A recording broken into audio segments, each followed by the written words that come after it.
পরিসংখ্যানে data প্রেজেন্টেশনের অন্যতম একটি মাধ্যম হচ্ছে পাই চার্ট। এছাড়াও কলাম চার্ট, লাইন চার্ট, আরো বিভিন্ন ধরনের চিত্র আমরা তৈরি করতে পারি। তবে পাই চার্ট একটি অন্যতম। আর এই পাই চার্ট কিভাবে তৈরি করা যায় সে বিষয়টি আজকে তোমাদের সামনে উপস্থাপন করব। যেহেতু এখানে কোণের পরিমাণ নির্ণয় করতে হবে, সেক্ষেত্রে তোমার একটি চাঁদার প্রয়োজন হবে। তো আমরা প্রথমে একটি বৃত্ত তৈরি করব। ওই বৃত্তের মধ্যে কোণের পরিমাণ নির্ণয় করে আমরা দাগ টেনে নেব। আর এই পাই চার্ট তৈরি করার জন্য তোমার কিছু তথ্য প্রয়োজন, আর সেই তথ্যগুলো তোমার পরীক্ষার প্রশ্নে দেয়া থাকবে। কাল্পনিকভাবে পাই চার্টের কিছু তথ্য আমরা বিবেচনা করি।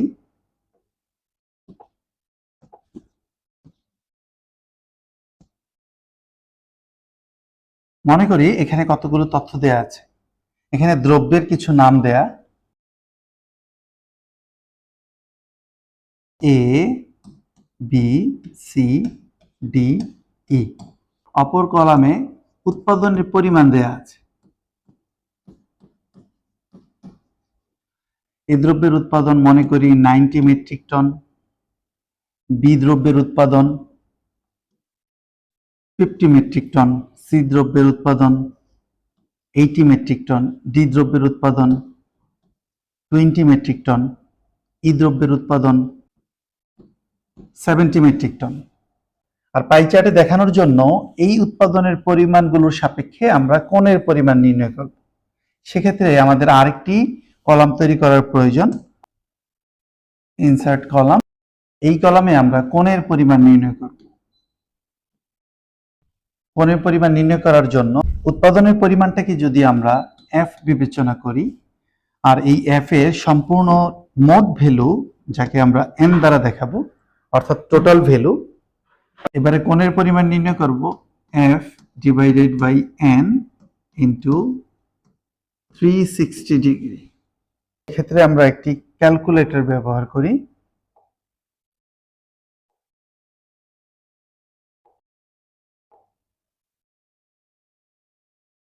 উৎপাদনের যে মোট ভ্যালু, এই সবগুলো আমরা যোগ করি।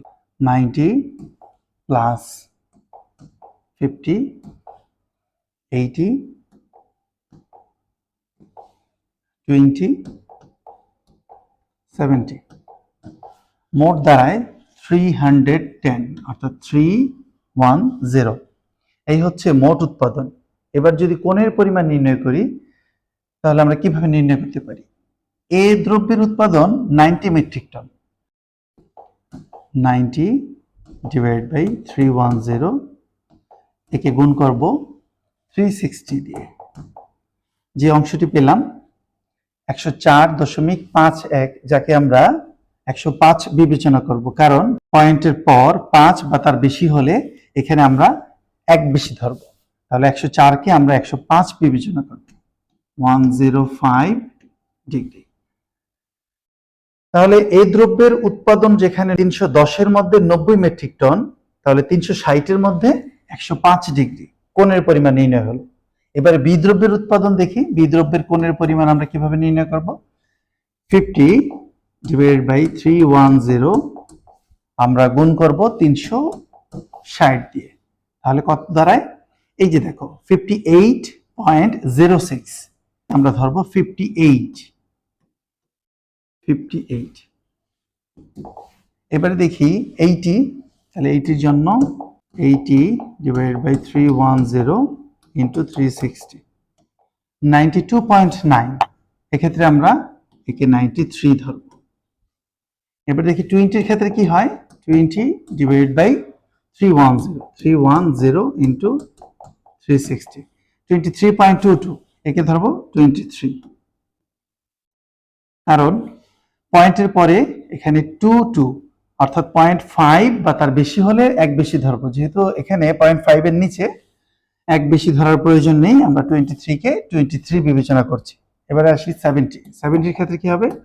70 ডিভাইড বাই 310 ইন্টু 360, 81.29, তাহলে আমরা ধরবো 81। এই সবগুলো কোণের পরিমাণ আমরা যোগ করে দেখি তো কত হয়।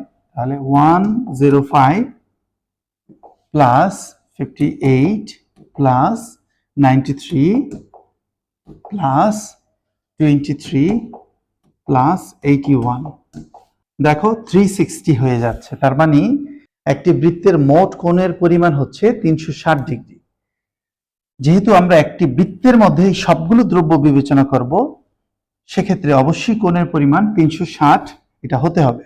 এই জন্য আমরা যোগ করে দেখলাম 360, তার মানে আমাদের ক্যালকুলেশন সঠিক হয়েছে। এবার এই তথ্যের আলোকে বৃত্তের মধ্যে কিভাবে উপস্থাপন করব সেটি দেখব।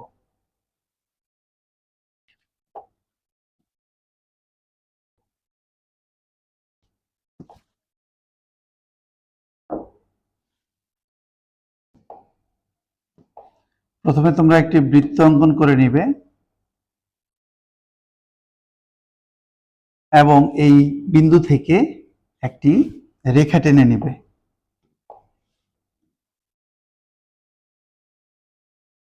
এবারে চাঁদা নিবে, আমরা এখানে একটি চাঁদা ব্যবহার করছি।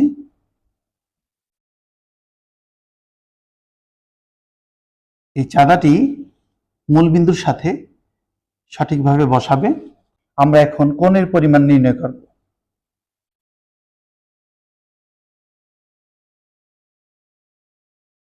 প্রথমে লক্ষ্য করো, এই দ্রব্যের উৎপাদন ছিল 90 মেট্রিক টন, যার কোণের পরিমাণ 105 ডিগ্রি। তাহলে একটু লক্ষ্য করো, চাঁদার মধ্যে 0, 10, 20, 30 এভাবে 90 পর 100, 100-র পর এখানে কত, 110। যেহেতু 105 ডিগ্রি, আমরা 105 ডিগ্রি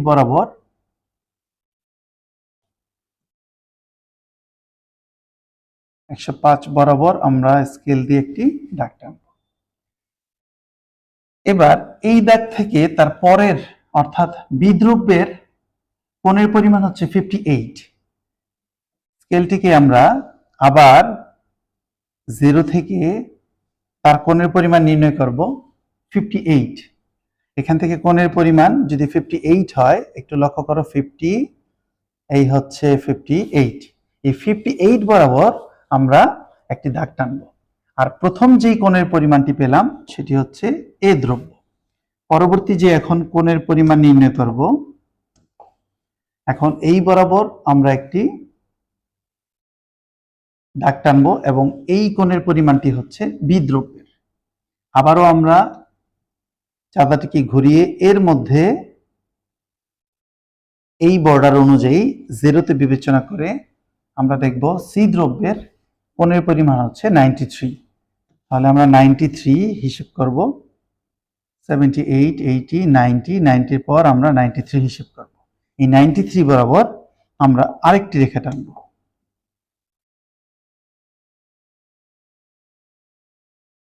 আবারও একইভাবে আমরা ঘুরিয়ে 0 বরাবর বিবেচনা করব।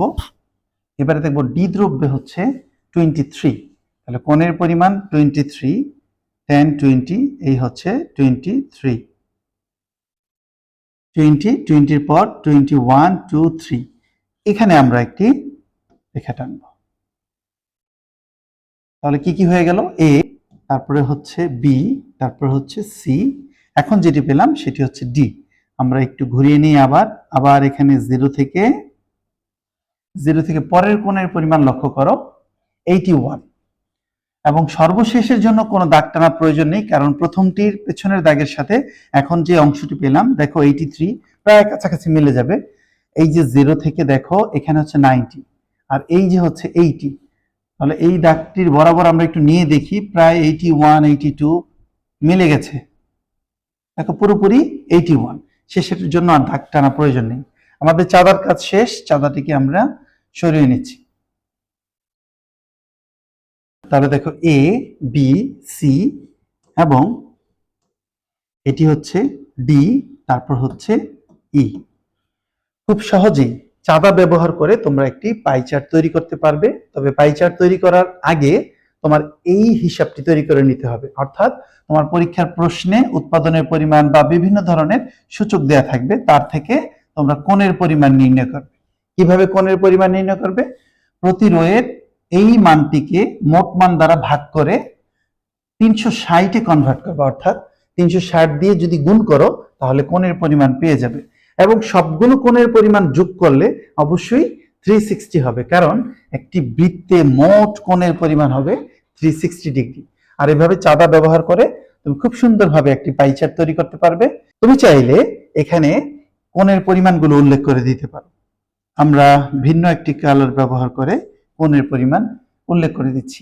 এতে 105, আমরা লিখে দিই 105 ডিগ্রি, অর্থাৎ এই কোণের পরিমাণটি হচ্ছে 105 ডিগ্রি।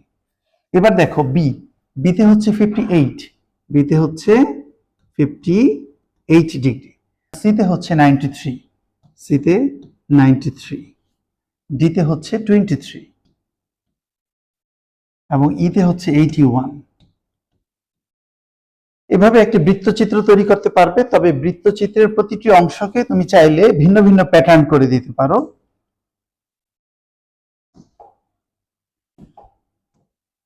আমরা কিছু প্যাটার্ন দিয়ে দিচ্ছি, এভাবে তুমি প্রতিটি অংশকে আলাদা করে দেখাতে পারো। এটা একটা প্যাটার্ন, এর মধ্যে তুমি আরেকটি প্যাটার্ন দেখাতে পারো, এটা একটা প্যাটার্ন দেখাতে পারো, এটা একটা প্যাটার্ন দেখাতে পারো।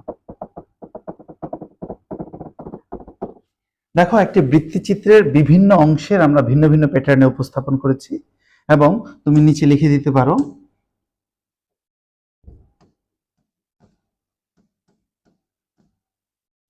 বৃত্তচিত্র, যাকে ইংরেজিতে বলা হয় পাই চার্ট। এভাবে খুব সহজেই কোনো ডেটাকে তুমি চাইলে চাঁদা ব্যবহার করে বিভিন্ন কোণের পরিমাণ তৈরি করে এভাবে খাতায় উপস্থাপন করতে পারবে। এই হচ্ছে পাই চার্ট, যা পরিসংখ্যানের ডেটা প্রেজেন্টেশনের অন্যতম একটি মাধ্যম।